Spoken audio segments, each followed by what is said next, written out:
नमस्कार, मैं हूं सौरभ शुक्ला और आप देख रहे हैं न्यूज़ 18। और आज हम बात कर रहे हैं दुनिया के उस हॉट स्पॉट की जहां से उठने वाली चिंगारी पूरी दुनिया को दहला सकती है। मिडिल ईस्ट में ईरान और इजराइल के बीच छिड़ी जंग अब एक ऐसे मोड़ पर आ गई है जहां दोस्ती और रणनीति के बीच दरार दिखने लगी है। दुनिया पूछ रही है, क्या बेंजामिन नेतन्याहू इस जंग में अकेले पड़ गए? क्या अमेरिका ने इजराइल का हाथ छोड़ दिया है? ये सवाल इसलिए उठ रहे हैं क्योंकि वाशिंगटन और यरूशलेम के सुर अब अलग अलग सुनाई दे रहे हैं। एक तरफ डोनाल्ड ट्रंप हैं जिन्होंने साफ संकेत दे दिया है कि अमेरिका अब इस लंबी और खर्चीली जंग से बाहर निकलना चाहता है। ट्रंप का सीधा संदेश है, डील हो या ना हो, अमेरिकी फौजें अब और नहीं फंसेंगी। अमेरिका फुल स्केल वार से दूरी बनाकर अपने संसाधनों को बचाना चाहता है। लेकिन दूसरी तरफ है इजरायली पीएम बेंजामिन नेतन्याहू। उनका रुख पत्थर की लकीर जैसा है। उन्होंने साफ कर दिया है कि जब तक ईरान के आतंकी शासन को कुचल नहीं दिया जाता, इजराइल के हमले रुकने वाले नहीं। बड़ी बात यह है कि जहां अमेरिका रणनीतिक एग्जिट ढूंढ रहा है, वहीं इजराइल इसे अस्तित्व की लड़ाई मानकर और आक्रामक हो रहा है।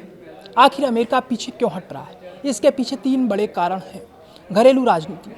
अमेरिका में जनता विदेशी युद्धों में अपना टैक्स का पैसा बहते देख थक चुकी है। सैन्य संसाधनों का दबाव, यूक्रेन से लेकर ताइवान तक अमेरिका की सेना कई मोर्च पर खिंची हुई है। वैश्विक छवि, वाशिंगटन अब अपनी लीडरशिप को युद्ध के बोझ तले दबने नहीं देना चाहता है। अब बात इजराइल की करते हैं। इजराइल के लिए ईरान सिर्फ एक दुश्मन देश नहीं, बल्कि एक अस्तित्व का खतरा है।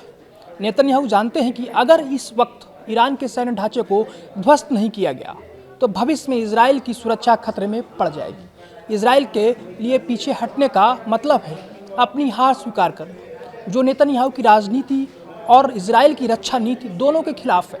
अब सबसे बड़ा सवाल, क्या इजराइल अकेला पड़ गया है या फिर इजराइल अकेले अब युद्ध लड़ेगा? यूरोपीय देश पहले ही इस युद्ध के मानवीय और आर्थिक परिणामों से डरे हुए हैं और युद्ध रोकने की वकालत कर रहे हैं। खाड़ी देश, सऊदी अरब और यूएई जैसे देशों का समर्थन सिर्फ बयानबाजी तक सीमित है।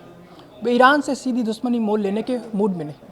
नतीजा, अगर अमेरिका सैन्य रूप से पीछे हटता है तो इजराइल को पूरी जंग की कमान और उसका भारी जोखिम अकेले ही उठाना होगा। तो क्या मिडिल ईस्ट अब और भी खतरनाक होने वाला है? जवाब है हाँ।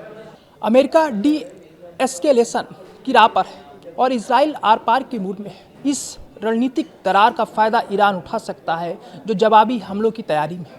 आने वाले दिन बताएंगे कि क्या इजराइल अकेले दम पर ईरान की सत्ता और उसकी सैन्य शक्ति को चुनौती दे पाएगा या फिर उसे भी अमेरिका की तरह समझौते की मेज पर आना पड़ेगा। लेकिन फिलहाल मिडिल ईस्ट के आसमान में बारूद की गंध और गहरी होने वाली है।